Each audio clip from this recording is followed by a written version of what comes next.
कल हमने बात किया था right to freedom of speech and expression के बारे में बात किया था और इसके डायमेंशंस के बारे में भी हमने बात किया था। एक केस जो मेरा कल रह गया था right to freedom of speech and expression में, right to silence. Right to silence भी right to freedom of speech के अंतर्गत आता है। तो कभी कभी क्या होता है, क्वेश्चन आपसे पूछ लेता है कि right to silence is which type of fundamental right. तो राइट टू साइलेंस एक तरह का आर्टिकल 19 ही है, वो बेसिकली आर्टिकल 19 का वो पार्ट है जो सुप्रीम कोर्ट ने इसे इंटरप्रेट किया है। ये बेसिकली राइट टू साइलेंस का जो केस आता है वो जेहोवा केस केरला से आता है। बेसिकली जेहोवा एक क्रिश्चियन ट्राइबल कम्युनिटी है जो केरला में पाई जाती है। और हुआ क्या था कि जेहोवा कम्युनिटी के 3 बच्चे जब स्कूल में नेशनल एंथम गाने से मना कर दिए, जब स्कूल में नेशनल एंथम हो रहा था तो वो बच्चे ने गाने से मना कर दिया, तो स्कूल ने उन्हें रेस्टिकेट कर दिया। स्कूल ने उन तीनों बच्चों को रेस्टिकेट कर दिया।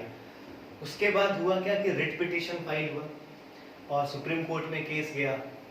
उसके बाद बेसिकली इनका कहना ये था, जेहोवा कम्युनिटी का कहना ये था कि इनके कम्युनिटी में ऐसा मानना है कि ये वो गाने नहीं गाते हैं जिनमें इनके भगवान या इनके ईश्वर का वर्ड नहीं आता हो। मतलब ये वही गाना गाएंगे जिसमें इनके ईश्वर का वर्ड है, इसके अलावा वो कोई गाना नहीं गाते। तो क्योंकि नेशनल एंथम में इनके भगवान का वर्ड आता नहीं था तो ये इन्होंने नहीं गाया। सुप्रीम कोर्ट ने कहा कि ये कम्युनिटी है, माइनॉरिटी कम्युनिटी है और इसका सम्मान करना हमारा कर्तव्य बनता है। हाँ, उन्होंने राष्ट्रीय गान का अपमान नहीं किया, हाँ उनका अधिकार है कि वो चुप रह सकते हैं। तो राइट टू साइलेंस बेसिकली वहां से आया। तो राइट टू साइलेंस, चुप रहने का अधिकार भी हमारे पास है। वो भी चुप रहना भी एक तरह का क्या एक्सप्रेशन है, आपका एक आपका विचार व्यक्त करने का एक तरीका है। चुप रहना भी एक तरह का राइट टू साइलेंस है। कल मैंने एक और चीज बात की थी कि राइट टू प्रेस जो है, कभी कभी क्वेश्चन क्या आता है ये मैं बता देता हूं कि जैसे कि राइट टू प्रेस, ऐसे क्वेश्चन आपको दे देगा स्टेटमेंट वाला कि क्या राइट टू प्रेस कॉन्स्टिट्यूशन में मेंशन है या नहीं। तो राइट टू प्रेस, आपको ये लाइन आपको कॉन्स्टिट्यूशन में नहीं मिलेगी कि प्रेस का आजादी, आपको ये लाइन नहीं मिलेगी। लेकिन कल मैंने एक प्रोविजंस बताया था जिसमें लिखा था कि right to express someone's others view, किसी और के व्यू को आप व्यक्त कर सकते हैं। तो किसी और के व्यू को कौन व्यक्त करता है? प्रेस करती है हमारे यहाँ। तो बेसिकली राइट टू प्रेस जो है वो एक्सप्लिसिटली मेंशन्ड है कॉन्स्टिट्यूशन में, मतलब अच्छे ढंग से, मतलब क्लियरली मेंशन नहीं है। उसको हम क्या करते हैं, इंटरप्रेट करते हैं, एक उससे एक तरह से संक्षेप करके उससे निकालते हैं कि हाँ, जो हमारा प्रोविजन हमने कल देखा था कि right to express someone's others view, उसके अकॉर्डिंग राइट टू प्रेस हमारा आता है। तो ये ध्यान रखिएगा कि राइट टू प्रेस और राइट टू साइलेंस दोनों हमारा कैसा है, फंडामेंटल। राइट टू प्रेस को आप फंडामेंटल राइट वैसा कहना कंप्लीटली जस्टिफाइड नहीं होगा क्योंकि इस पे भी रिस्ट्रिक्शंस लगते हैं, लेकिन राइट टू प्रेस एक तरह का अधिकार है जो इनडायरेक्टली हमें देखने को मिलता है। और राइट टू साइलेंस भी आपका क्या एक तरह का फंडामेंटल राइट है। तो कभी क्वेश्चन आया कि right to silence is which type of fundamental right, तो ऑप्शन में आपको दे देगा right to freedom, right to equality, और भी 2-3 दे देंगे। तो आपको आंसर क्या हो जाएगा, राइट टू फ्रीडम, ये उसके अंदर आता है। अब हमने कल बात किया था कि जो आर्टिकल 19(1)(a) है, इसमें आपको कुछ ना कुछ क्या, आर्टिकल 19(1) जो है उसमें आपको बहुत सारे फ्रीडम्स, 6 फ्रीडम्स देखने को मिले थे। और वो 6 फ्रीडम्स बेसिकली आपको क्या दे रहे थे, एक तरह का प्रिविलेज दे रहे थे, एक एडवांटेज दे रहे थे, एक प्रायोरिटी दे रहे थे, मतलब एक आजादी आपको दे रहे थे। तो हमने बताया था कि जहां भी एक पॉजिटिव कंसेप्ट आता है वहां पे रिस्ट्रिक्शंस आएगा ही आएगा। तो वो सारे के लिए एक रिस्ट्रिक्शंस आता है जो डिफाइन करता है हमारा आर्टिकल 19 क्लॉज 2। तो ये क्या क्या रिस्ट्रिक्शन है, तो ये 9 ग्राउंड से रिस्ट्रिक्शन के, इन 9 ग्राउंड्स पे रिस्ट्रिक्शंस लगाया जा सकता है। तो पहला ग्राउंड क्या है हमारा, security of state. Security of state, मान लीजिए कि कोई व्यक्ति ऐसा है जो सिक्योरिटी के लिए, मतलब सिक्योरिटी प्रोस्पेक्टिव से वो खतरा है। जैसे कि मान लीजिए कि कोई टेररिस्ट है, जस्ट फॉर एग्जांपल। तो हमने एक 6 फ्रीडम्स में एक फ्रीडम पढ़ा था कि कोई भी विद इन द टेरिटरी कहीं भी मूव कर सकता है। तो टेररिस्ट फ्रीली कहीं मूव नहीं कर सकता है। वो अगर मान लीजिए कोई भारत का ही व्यक्ति है लेकिन वो दंगा फसाद फैलाना चाहता है तो उसे रोका जा सकता है, फिर वो ये नहीं कहेगा कि मेरे फंडामेंटल राइट का वायलेशन हुआ है। तो ये सिक्योरिटी ऑफ स्टेट समझ में आया होगा। दूसरा है friendly relation with foreign state. मान लीजिए कि मेरा जो भारत है उसका रिलेशन श्रीलंका के साथ बहुत अच्छा है और कुछ लोग भारत में ऐसे हैं, कुछ ऐसे पर्टिकुलर कम्युनिटी के लोग हैं जो क्या कर रहे हैं कि श्रीलंका के बारे कुछ ऐसा शब्द का प्रयोग कर रहे हैं या उनके बारे कुछ, उनके गवर्नमेंट के बारे कुछ ऐसा बोल रहे हैं जिसके कारण क्या होगा कि जो श्रीलंका में जो गवर्नमेंट बैठी उसे तो लगेगा कि भारत में लोग उनका सरकार का विरोध कर रहे हैं, तो दोनों देश में क्या होगा, विरोध पैदा होगा। तो उसे रोकने के लिए भी हम उनके फ्लाइट्स को क्या कर सकते हैं, कर्टेल कर सकते हैं। तो यानी कि friendly relation with foreign state को मेंटेन करने के लिए भी हम ये सारे रिस्ट्रिक्शन को इम्पोज कर सकते हैं। और ये फर्स्ट कॉन्स्टिट्यूशनल अमेंडमेंट एक्ट के थ्रू इसे इंसर्ट किया गया था। उसके बाद है पब्लिक ऑर्डर। जो पब्लिक ऑर्डर है मतलब मान लीजिए कि जो समाज है, समाज में कुछ लोग हैं, मान लीजिए अगर एक पर्टिकुलर डिस्ट्रिक्ट है, वहां पे कुछ दंगा होने को आ गया, तो वहां का डिस्ट्रिक्ट मजिस्ट्रेट वहां पे 144 सीआरपीसी 144 अप्लाई कर सकता है, उसके पास पावर है। तो वहां पे आपका क्या हो जाएगा, जो भी 6 फंडामेंटल राइट्स है वो कर्टेल हो जाएंगे। जैसे कोविड के टाइम में हमने देखा भी कि बहुत सारे ऐसे फंडामेंटल राइट्स जैसे कि रिस्ट्रिक्शन इंपोज हो जाती है कि आपको इस पर्टिकुलर डे बाहर नहीं जाना है, तो आप तो फ्रीली मूव कर सकते हैं ना, ये तो आपका फंडामेंटल राइट है। लेकिन सीआरपीसी 144 जब लग जाता है, 144 धारा जब लग जाता है, तो आप बाहर नहीं जा सकते हैं। तो वो पब्लिक ऑर्डर को मेंटेन करने के लिए है। उसके बाद चौथा है डिसेंसी और मोरालिटी। जैसे कि मान लीजिए कि डिसेंसी और मोरालिटी का मतलब है कि कोई ऐसा पर्टिकुलर फिल्म हो गया या ऐसा पर्टिकुलर कोई कुछ भी किताब हो गया, बुक हो गया, या कोई भी ऐसा कंटेंट हो गया जो समाज में जो शिष्टाचार जो पहले से चला आ रहा है, जो एक मोरल होता है, उसको वो हटा रहा है, मतलब एक खराब मैसेज समाज में दे रहा है। तो उसे रोकने के लिए भी हम इस रिस्ट्रिक्शन को, इसके ग्राउंड पे उस रिस्ट्रिक्शन को अप्लाई कर सकते हैं। जैसे कि हमने कल कहा था, कोई भी अपने फ्रीडम ऑफ स्पीच, हम कोई भी व्यक्ति अपने जो भी एक्सप्रेशन है उसको राइटिंग वे में या पेंटिंग के वे में एक्सप्रेस कर सकता है। लेकिन अगर मान लीजिए कि वो जिस वे में एक्सप्रेस कर रहा है वो वे उसका सही नहीं है, वो वे उसका जो प्रॉपर मैनर में होना चाहिए वो है नहीं, वो एक अभद्र व्यवहार, अभद्र मानिए गाली गलौज से कोई कर रहा है या कुछ अभद्र चीज उसमें है, तो उस ग्राउंड पे भी उसके फंडामेंटल राइट्स को हम क्या कर सकते हैं, रिस्ट्रिक्ट कर सकते हैं। उसके बाद है कंटेम्प्ट ऑफ कोर्ट। कोर्ट जब चलती है तो अगर मान लीजिए कोर्ट की जो नॉर्मल प्रोसीडिंग्स चलती है या प्रक्रिया चलती है, उसका अगर आप सम्मान नहीं करेंगे, उसका विरोध करेंगे, तो बेसिकली कंटेम्प्ट ऑफ कोर्ट का मतलब ये होता है, मतलब कोर्ट का जो प्रोसीडिंग्स चल रहा है, जो उसकी नॉर्मल जो रेगुलर रूटीन है, उसको आप एक्सेप्ट नहीं करके आप विरोध करने लगे बेमतलब का, जिसमें कोई लॉजिक नहीं है, तो वो होता है कंटेम्प्ट ऑफ कोर्ट। तो कंटेम्प्ट ऑफ कोर्ट भी दो तरह का होता है, एक सिविल कंटेम्प्ट होता है और एक क्रिमिनल कंटेम्प्ट होता है। सिविल कंटेम्प्ट ये होता है जैसे कि मान लीजिए कि कोई जजमेंट दिया, जजमेंट आया है, कुछ ऑर्डर है, वो आप मानने से मना कर दे रहे हैं कि नहीं मुझे नहीं मानना है, चाहे कुछ भी हो जाए हम मानेंगे। मान लीजिए मुझे सजा हुई लेकिन मैं मानने के लिए तैयार नहीं, मुझे सजा है, तो मैं सिविल कंटेम्प्ट कर रहा हूँ, कोर्ट के बातों का उल्लंघन कर रहा हूँ।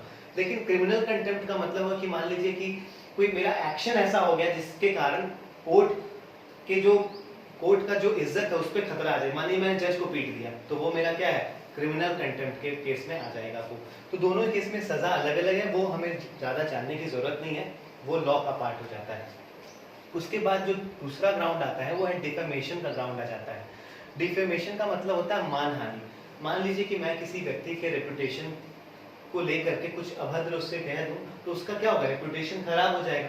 तो बेसिकली डिफेमेशन का मतलब ये होता है। अब इससे रिलेटेड इंपॉर्टेंट केस है वो सुब्रमण्यम स्वामी वर्सेस यूनियन ऑफ इंडिया 2016।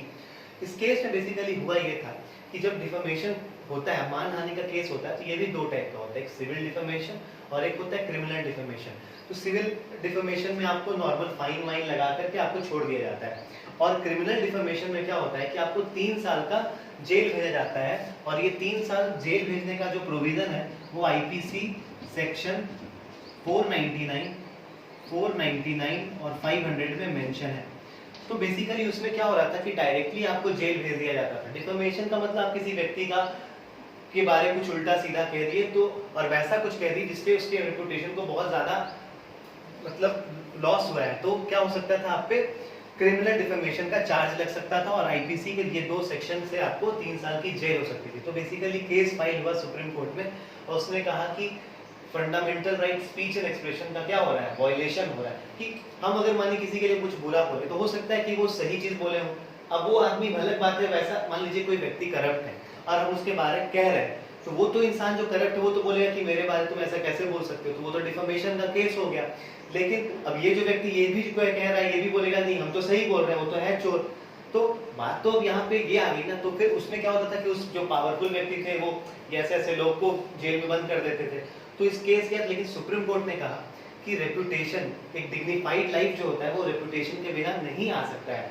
तो ये जो है, जो सेक्शन 499 और 500 है वो करेक्ट है, उसमें कोई गलती नहीं है। आपको अगर किसी व्यक्ति को जिंदगी को अच्छे से चलाना है, डिग्निटी के साथ चलाना है, तो उसका प्रॉपर रेपुटेशन मेंटेन रखना होगा, प्रॉपर रेपुटेशन मेंटेन रखना होगा। इसलिए इस केस में जो जजमेंट आई थी वो यूनियन ऑफ इंडिया के फेवर में आई थी। उसके बाद जो अगला ग्राउंड आता है वो है incitement to an offence. Incitement to an offence का मतलब है कि मान लीजिए कि मैं किसी व्यक्ति को ऐसा कह रहा हूँ कि तुम ऐसा करो, तुम जाके स्टेट लेजिस्लेचर में बम फेंक दो, तो मैं ऐसे क्या कर रहा हूँ, एक ऐसा काम करने बोल रहा हूँ जिससे क्या हो सकता है, पब्लिक ऑर्डर डिस्टर्ब हो जाए, जो हो सकता है कि गलत काम, क्रिमिनल ऑफेंस करने के लिए मैं उसे प्रेरित कर रहा हूँ। तो ये भी एक तरह का क्या है, ग्राउंड है। अगर मैं मान लीजिए उससे कह रहा हूँ किसी व्यक्ति को तुम जाकर के बम फेंक दो स्टेट लेजिस्लेचर में, बहुत बदमाशी हो रहा है, आप जाके बम फेंक दो जाके, तो क्या होगा कि मैं तो अपना freedom of speech and expression का यूज किया हूँ, तो लेकिन गवर्नमेंट बोलेगी नहीं, तुम जो कर रहे हो, तुम क्या कर रहे हो, एक ऑफेंस को बढ़ावा देने के लिए तुम ये ऐसा बोल रहे हो, तो तुम गलत बोल रहे हो, तुमको जेल में डालेंगे पकड़ के, और तुम्हारा कोई फंडामेंटल राइट इसमें वायलेट नहीं हुआ है। इसके बाद 8वां जो केस है वो सेडिशन का केस है। ये सेक्शन 124 आईपीसी में मेंशन है। सेडिशन का केस का मतलब ये होता है कि मान लीजिए मैं गवर्नमेंट के खिलाफ कुछ ऐसा हेट्रेड स्पीच दे रहा हूँ, नफरत भरी स्पीच दे रहा हूँ, या कुछ राइटिंग में ऐसा कुछ करके लिख दे रहा हूँ जिससे जो गवर्नमेंट का जो एक इमेज है वो क्या हो रहा है, खराब हो रहा है, तो इसे सेडिशन कहते हैं। लेकिन अब इसमें सवाल आ जाता है कि हो सकता है आप गवर्नमेंट का विरोध करेंगे, तो वो गवर्नमेंट का विरोध करना सेडिशन नहीं है, लेकिन आप ऐसा हरकत कर रहे हैं जानबूझकर, जैसे कि मान लीजिए सरकार सही है, सरकार का जो लॉ आ रहा है वो भी सही है, लेकिन हम जानबूझकर सरकार के खिलाफ ऐसा नफरत भरा चीज बोल रहे हैं जिससे सरकार की इमेज खराब हो रही है, उसे हम सेडिशन कहते हैं। तो याद रखिएगा, सेडिशन और सेडिशन जो होता है, और आपका जो ये कहते हैं, जो सेडिशन हो गया और आपका जो सरकार के जो भी प्रोविजंस है उसमें जो आपका मतभेद होता है, मतलब आप उससे लाइक नहीं करते या डिसलाइक करते हैं, वो अलग चीज हो गया। तो सेडिशन में कहने का मतलब सुप्रीम कोर्ट ने ये कहा है कि सिर्फ आप सरकार का विरोध करेंगे तो वो सेडिशन का पार्ट नहीं होगा, उस पर आप पे कोई भी क्रिमिनल चार्जेस या कोई भी आप पे कार्रवाई नहीं की जाएगी। लेकिन अगर आप सरकार को जानबूझकर एक हेटेड स्पीच दे रहे हैं जिसके कारण ये क्या हो सकता है, एक वायलेंस टाइप का माहौल क्रिएट हो सकता है, या सरकार गिरने तक आ सकती है, तो वो सेडिशन का पार्ट हो सकता है। लेकिन हाल फिलहाल में क्या हो रहा था कि इस सेडिशन का यूज सरकार कुछ ज्यादा ही कर रही थी। अगर कोई व्यक्ति विरोध भी कर रहा था तब भी उसे पकड़ के जेल में डाल दिया जा रहा था, इसलिए न्यूज में ये काफी ज्यादा इंपॉर्टेंट था। और इसके लिए इंपॉर्टेंट ये जो सुप्रीम कोर्ट ने जो कहा, जो मैंने बताया कि आप ऐसे ही सेडिशन को डिफाइन नहीं कर सकते, उसमें आपको देखना पड़ेगा कि जो इंटेंट है, जो भी व्यक्ति सरकार के खिलाफ कह रहा है उसका इंटेंट कैसा, अगर उसका इंटेंट गलत है तभी वो सेडिशन का पार्ट होगा, लेकिन अगर उसका इंटेंट सिर्फ विरोध करना है सरकार का तो वो सेडिशन का पार्ट नहीं होगा। तो ये case basically Kedarnath Singh case में इसके बारे कहा गया था। उसके बाद 9वां जो ग्राउंड है वो है मेरा integrity and sovereignty of India. मतलब भारत की अगर सोवरेनिटी या इंटीग्रिटी पे कोई खतरा आता है तब भी आपके ये सारे के सारे ग्राउंड्स क्या हो सकते हैं, सारे के सारे ग्राउंड्स पे आपके फंडामेंटल राइट्स, जो आर्टिकल राइट टू फ्रीडम है 19 है, उसको क्या किया जा सकता है, रिस्ट्रिक्ट कर दिया जा सकता है। सोवरेनिटी का मतलब होता है, सोवरेन स्टेट का मतलब होता है कि मान लीजिए भारत को हम सोवरेन स्टेट कहते हैं, तो भारत ऐसा देश है जो अपने देश के लिए कानून बना सकता है, कोई देश उसे प्रेरित नहीं करेगा कि तुमको ये कानून बनाना है, मतलब हम किसी के अंडर में काम नहीं करेंगे। जैसे कि जब ब्रिटिश थे तब हम सोवरेन नहीं थे क्योंकि ब्रिटिश हमें रूल कर रहा था, ब्रिटिश हमें रूल कर रहा था। तो सोवरेनिटी का मतलब ये होता है। और इंटीग्रिटी मतलब अखंडता, आप कोई ऐसा काम नहीं होना चाहिए जिससे आपका भारत का टुकड़ा हो सके। तो बेसिकली अगर ऐसे ये सारे ग्राउंड्स पे रिस्ट्रिक्शन को इम्पोज किया जा सकता है, तो आप इसे नोट कर लीजिए, फिर हम आर्टिकल 19(1)(b) में पढ़ेंगे। अब हम बात करेंगे article 19(1) clause B and clause article 1 sub clause B and sub clause C के बारे में बात करेंगे। तो बेसिकली ये कल मैंने बताया था कि इसमें जो बी है वो इंक्लूड करता है right to assemble peacefully without arms. Right to assemble peacefully without arms का मतलब हो गया कि आप कहीं भी असेंबल कर सकते हैं विदाउट आर्म्स के साथ, विदाउट आर्म्स के साथ आप कहीं भी असेंबल कर सकते हैं। ये बात थी मेरी, कल मैंने बताया था आपको। उसके बाद बताया था मैंने कि आप एसोसिएशन भी बना सकते हैं। पहले आप असेंबल होंगे फिर एसोसिएशन बनाएंगे। तो ये सब क्लॉज बी को डील करता है और ये सब क्लॉज सी को डील करता है, तो हम दोनों को साथ में लेकर के चलते हैं। तो आप एसोसिएशन बना सकते हैं, कब बना सकते हैं? जब तक कि वो लॉफुल है, मतलब लॉ के अंतर्गत वो काम कर रहा है, तब तक ही वो एसोसिएशन आपका वैलिड होगा। अगर वो लॉ के अगेंस्ट में जा रहा है तो वो इनवैलिड हो जाएगा, ठीक है। तो फिर वो राइट आपके पास, तब आप नहीं कह सकते कि वो मेरा फंडामेंटल राइट का ब्रीच हुआ है। तो any type of association is allowed as long as it is lawful, as long as it is lawful. जैसे कि right to form trade union, जैसे कि ट्रेड यूनियन बनाने का अधिकार, ये भी एक तरह से क्या है आपका, एक टाइप का एसोसिएशन नहीं होता है ट्रेड यूनियन भी।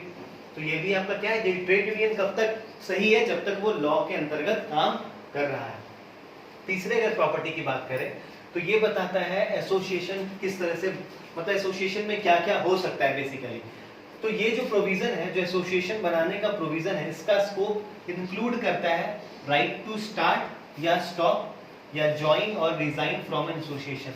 मतलब आप किसी एसोसिएशन, मतलब एसोसिएशन बनाने का ही सिर्फ अधिकार नहीं है, आप उस एसोसिएशन को बना भी सकते हैं, स्टार्ट भी कर सकते हैं या बंद भी कर सकते हैं, स्टॉप भी कर सकते हैं, या एसोसिएशन से हम किसी से जुड़े हैं तो उससे ज्वाइन भी कर सकते हैं या उससे रिजाइन भी कहते हैं। तो ये मेरा एसोसिएशन बनाने का जो स्कोप है वो यहाँ तक फैला हुआ है। But it does not give right to be admitted in existing association. But ये आपको राइट नहीं देता है कि जो कोई एग्जिस्टिंग एसोसिएशन पहले से चला जा रहा है उसमें आप अपने एसोसिएशन को एडमिट कर दे, उसमें ऐड कर दे, ये प्रोविजन नहीं है।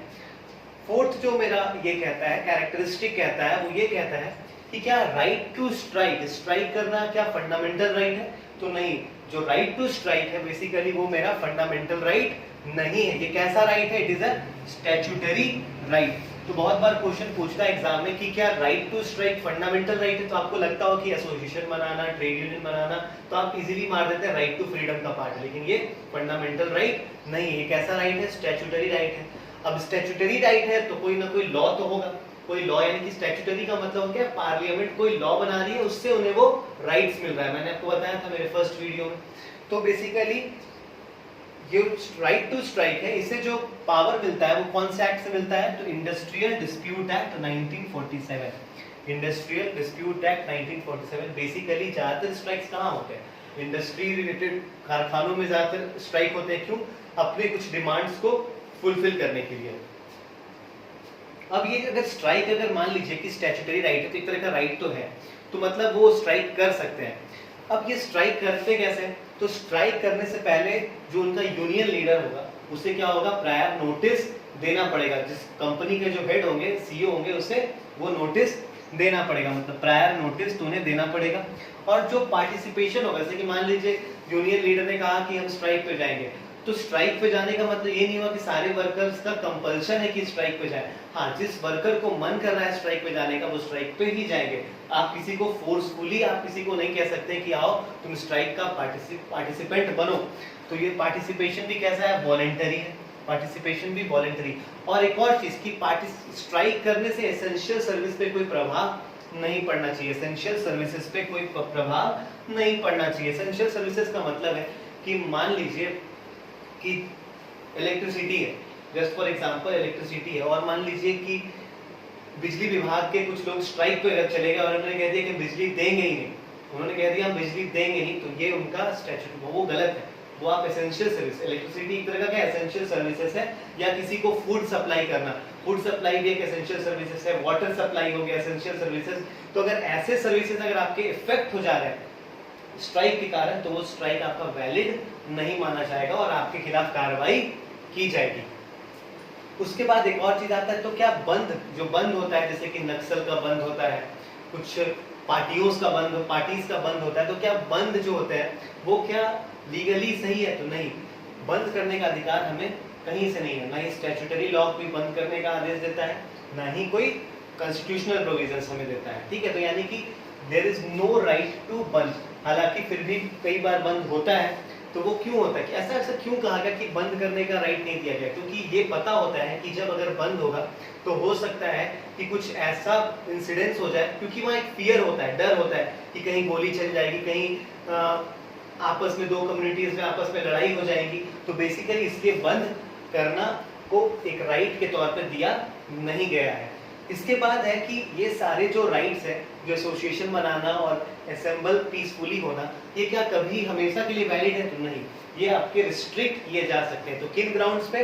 3 ग्राउंड्स पे रिस्ट्रिक्ट किए जा सकते हैं। पहला है सोवरेनिटी ऑफ इंडिया, दूसरा है पब्लिक ऑर्डर और तीसरा है मोरालिटी। ये तीनों को मैंने पिछले जो इसके पहले वाले टॉपिक थे उसमें मैंने बताया कि तीनों का मतलब क्या होता है। तो बस ग्राउंड्स आप ध्यान रखिएगा कि किस ग्राउंड्स पे इसे रिस्ट्रिक्ट किया जाता है। तो ये सोवरेनिटी ऑफ इंडिया और पब्लिक ऑर्डर और मोरालिटी, अगर ये तीनों को पे खतरा है तो आपकी ये फंडामेंटल राइट का क्या हो सकता है? रिस्ट्रिक्ट किया जा सकता है। तो ये था बेसिकली मेरा article 19 clause 1 sub clause B and सी।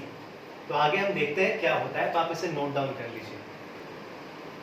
अब हम स्टार्ट करेंगे article 19 clause 1 sub clause D and sub clause ई के बारे में। तो मैंने आपको कल बताया था कि ये सब क्लॉज डी क्या कहता है? फ्री मूवमेंट के बारे में कहता है कि आप कहीं भी with in the territory of India आप क्या कर सकते हैं? मूव कर सकते हैं। और सब क्लॉज डी मेरा कहता था फ्री रेसिडेंस एंड सेटलमेंट के बारे में बात करता था। तो अभी हम जानेंगे कि ये फ्री वर्ड का मतलब क्या होता है, मूवमेंट क्या होता है, रेसिडेंस क्या होता है और सेटलमेंट क्या होता है। तो फ्री का मतलब होता है, फ्री का मतलब ये हुआ कि it is the citizen who decides where, when and how to go. उन्हें कहाँ जाना है, कब जाना है और कैसे जाना है, ये कौन डिसाइड करेगा? सिटीजन्स डिसाइड करेंगे। ये कोई स्टेट आपको नहीं बोलेगी कि अगर मुझे मन कर रहा है घूमने का हिमाचल प्रदेश, तो मुझे जाके हेमंत सोरेन से या प्रधानमंत्री से ये परमिशन नहीं लेना पड़ेगा कि सर मैं यहाँ पे जाऊँ क्या। तो वो नहीं बोलेंगे नहीं तुम यहाँ मत जाओ, तुम ऐसा करो, तुम केरला घूम करके आओ। तो वो डिसाइड नहीं करेंगे कि मुझे कहाँ रेसिडेंस लेना है, सेटलमेंट लेना है या फिर फ्री मूवमेंट करना है। ये खुद हम होंगे जो डिसाइड करेंगे। उसके बाद जो आता है मूवमेंट का, देखिए मूवमेंट अब कहाँ हो सकता है? ये या तो with in the territory of India हो सकता है, अब भारत के अंदर ही घूमते रहे। दूसरा गोइंग अब्रॉड, भारत के बाहर, और दूसरा वहां से हम। तो गोइंग अब्रॉड एंड रिटर्निंग जो होता है बेसिकली वो मेरा आर्टिकल 21 डील करता है। उसको आर्टिकल 21 में हम देखेंगे भी, एक केस भी वहाँ पढ़ेंगे, वहाँ पे वो आर्टिकल 21 डील करता है। और with in the territory of India कौन डील करता है? हमारा आर्टिकल 19 डील करता है। कभी कभी अगर क्वेश्चन आ जाता है कि right to freedom of movement, अगर ऐसा क्वेश्चन आया कि right to freedom of movement is deal by which article, तो right to freedom of movement सिर्फ आर्टिकल 19 नहीं करता है, आर्टिकल 21 भी कहता है। तो आपको ऑप्शन में दोनों करेक्ट करना होगा, आर्टिकल 19 भी और आर्टिकल 21 भी। लेकिन अगर क्वेश्चन आता है right to freedom of movement within the territory of India, तो आंसर क्या होगा आपका? आर्टिकल 19 होगा। अगर क्वेश्चन आता है right to freedom of going abroad and returning, तो ये आर्टिकल 21 होगा। ठीक है, ये बात क्लियर है। इसके बाद देखते हैं रेसिडेंस क्या होता है। रेसिडेंट एक टेम्पररी स्टे होता है। टेम्पररी स्टे मतलब कुछ दिनों के लिए हम कहीं जाकर के अपनी शरण ले, कुछ दिनों के लिए शरण ले। और सेटलमेंट क्या होता है कि हम हमेशा के लिए वहीं जाकर के बस जाए। ये रेसिडेंस और सेटलमेंट में अंतर है। तो basically free movement, free residence and settlement का मतलब आपको समझ में आ गया होगा। अब ध्यान देते हैं कि क्या भारत में क्या हर जगह हम जाकर के मूव कर सकते हैं या फिर वहाँ रेसिडेंस ले सकते हैं या सेटलमेंट ले सकते हैं? तो नहीं। मूवमेंट के केस में एक चीज आता है, इनर लाइन परमिट का एक कंसेप्ट आता है, इनर लाइन परमिट सिस्टम। अब ये इनर लाइन परमिट सिस्टम क्या कहता है? तो बेसिकली ये ब्रिटिश पॉलिसी था, अंग्रेज के द्वारा इसे लाया गया है। इसे अंग्रेज के द्वारा इसे लाया गया था। और ये कहाँ लाया गया था? तो नॉर्थ ईस्ट एरियाज में लाया गया था। कभी कभी आपसे पूछता है कि ILP जो है वो कहाँ अप्लाई होता है? तो ये नॉर्थ ईस्ट एरियाज में अप्लाई होता है। और इसे लाया किसने था? तो इसे ब्रिटिश पॉलिसी से आया था। तो अगर अंग्रेज इसे अगर लाएगा तो वो कानून के फॉर्म में लाएगा। तो उसने एक एक्ट पास किया था जिसका नाम था बंगाल ईस्ट प्रोविजन रेगुलेशन 1873। तो कभी कभी ये भी क्वेश्चन आपसे डायरेक्ट पूछ लेता है कि ILP सिस्टम किस ईयर में आया था? तो 1873 में उसे लाया गया था, क्योंकि लॉ उसी टाइम आया था। अब ये कहता क्या था? तो ये कहता था कि नॉर्थ ईस्ट में बहुत सारे ट्राइबल कम्युनिटीज रहती हैं। तो उसने कहा कि वैसे एरियाज जहाँ पे ट्राइबल कम्युनिटीज की पॉपुलेशन क्या है? ज्यादा है, तो उस एरियाज में को हम क्या कर देंगे, रिस्ट्रिक्ट कर देंगे, रिस्ट्रिक्टेड एरियाज में हम उसे क्लासिफाई कर देंगे। अब वहां पे क्या होगा कि वहां पे जो नॉन ट्राइबल पॉपुलेशन है या नॉन जो ट्राइब्स नहीं है वो वहां डायरेक्टली नहीं जा सकते हैं, वो उनके पास एक पास होना चाहिए, प्रॉपर रीजन होना चाहिए, तभी वो जा सकते हैं। जैसे कि हम कहीं भी चले जाते हैं लेकिन हमको जहां जहां वैसे जगह जहां पे आईएलपी सिस्टम फॉलो होता है वहां पे हम डायरेक्टली नहीं जा सकते, और ये सिस्टम आज भी चला आ रहा है। ये कहाँ कहाँ किस किस जगह देखने को मिलता है, तो ये क्वेश्चन पूछता है। तो पूरे अरुणाचल प्रदेश में, पूरा अरुणाचल प्रदेश आईएलपी के अंतर्गत आता है, नागालैंड कंप्लीटली आईएलपी के अंदर आता है, मिजोरम कंप्लीटली आईएलपी के अंदर आता है, और मणिपुर कंप्लीटली आईएलपी के अंदर आता है। पहले ये तीन थे, अरुणाचल प्रदेश, नागालैंड, मिजोरम। मणिपुर को पिछले साल मणिपुर को ऐड किया गया था। और सिक्के और कुछ जैसे कि और भी स्टेट है, लेकिन उस स्टेट का कंप्लीट पार्ट आईएलपी में नहीं आता है। कुछ प्रोटेक्टेड एरियाज, कुछ स्पेसिफिक एरियाज है वही पार्ट में आता है। जैसे कि कुछ पार्ट हिमाचल प्रदेश का, कुछ जम्मू एंड कश्मीर का, कुछ राजस्थान का, और सिक्किम का भी कुछ पार्ट आता है और कुछ पार्ट नहीं आता है। ये बेसिकली मेरा आईएलपी का पार्ट हो गया। तो क्वेश्चन कभी कभी डायरेक्टली आता है कि which of the following states comes under ILP, तो आपको ऑप्शन दिए रहेंगे नागालैंड, मिजोरम, मणिपुर। और क्योंकि क्या होता है कि अधिकतर बार हम नॉर्थ ईस्ट स्टेट्स में कंफ्यूज कर जाते हैं, तो वहाँ कहीं मेघालय दे देगा, वहाँ कहीं मेघालय दे देगा, असम दे देगा, तो आपको ध्यान नहीं रहेगा। आपको याद रहे कि एम से मिजोरम हमने पढ़ा था, एम से मणिपुर पढ़ा था, तो मेघालय भी हो सकता है, कंफ्यूजिंग क्वेश्चन आ सकता है। तो ध्यान रखिएगा, मिजोरम और मणिपुर है, मेघालय नहीं है। हालांकि मेघालय डिमांड, असम और मेघालय दोनों डिमांड कर रहा है आईएलपी के लिए, बट सरकार का ये कहना है कि असम और मेघालय में ट्राइबल कम्युनिटी ज्यादा है नहीं, तुम्हें आईएलपी दिया नहीं जाएगा। ठीक है, तो आप इसे नोट कर लीजिए, फिर हम आगे और भी बात करेंगे इसके बारे में। मैंने आपको बताया था कि असम और मेघालय में भी आईएलपी का डिमांड स्टार्ट हुआ, तो उनका कहना ये था, वो डिमांड आईएलपी इसलिए कर रहे थे ताकि वो काउंटर माइग्रेशन को रोक सके। काउंटर माइग्रेशन का मतलब होता है कि दूसरे स्टेट से माइग्रेशन, जैसे कि उनका कहना था कि दूसरे स्टेट के लोग आकर के यहाँ पे बस जा रहे हैं, तो वहाँ के जो लोकल्स हैं उनके लिए वो क्या है, खतरा है।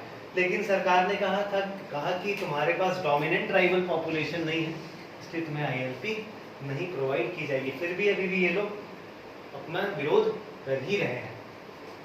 उसके बाद मणिपुर का भी केस देखते हैं कि मणिपुर में क्या है। मणिपुर में एक ट्राइबल कम्युनिटी होती है जिसका नाम होता है मेटीज। ये क्या कर रहे हैं, ये आईएलपी का डिमांड कर रहे हैं। इनका क्या है, ये आईएलपी का डिमांड कर रहे हैं, क्योंकि ये भी कह रहे हैं कि इनके डेमोग्राफिक शिफ्ट को खतरा है। मतलब ये जो इनके पॉपुलेशन है इसको खतरा है, जिस एरिया में ये रहते हैं उस एरिया में दूसरे लोग जब आके बसेंगे तो वो उनके लिए क्या है, खतरा है। और ये कह रहे हैं कि जो लोग आ रहे हैं वो कहाँ से आ रहे हैं, नागालैंड से आ रहे हैं, और जो भी अगल बगल के जो स्टेट्स हैं वहां से लोग आ रहे हैं। कुछ बांग्लादेश से माइग्रेशन हो रहा है, कुछ नेपाल से हो रहा है, और कुछ म्यांमार से भी हो रहा है।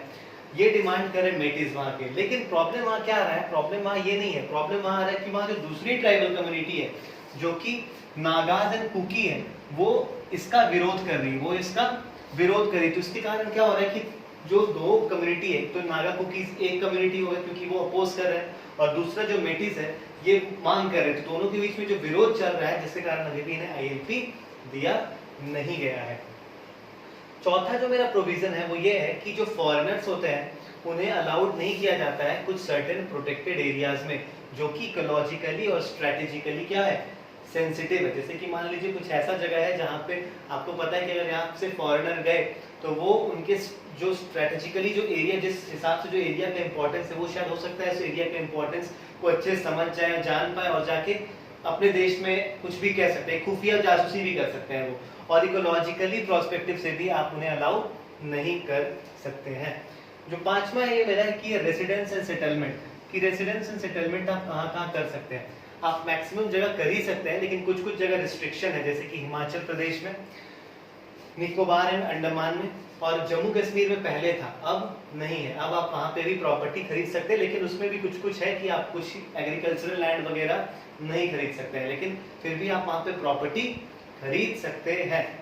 अभी फिलहाल वहाँ यहाँ पे भी क्या बोलते हैं, उत्तराखंड में भी अभी एक नया मतलब मूवमेंट टाइप चालू हुआ है, जहाँ पे वो अपने जमीन को प्रोटेक्शन के लिए मांग रहे हैं, कि वो भी वहाँ पे भी सेटलमेंट का ही केस है। तो वहाँ पे अभी कुछ डिसीजन आया नहीं, तो उसके बारे में हम कुछ कहेंगे नहीं। उसके बाद जो छठा जो हमारा आता है वो रीजनेबल रिस्ट्रिक्शन, कि आप कब कब इस पे रिस्ट्रिक्शन लगा सकते हैं। तो दो ही ग्राउंड है यहाँ पे, वो कौन कौन से हैं?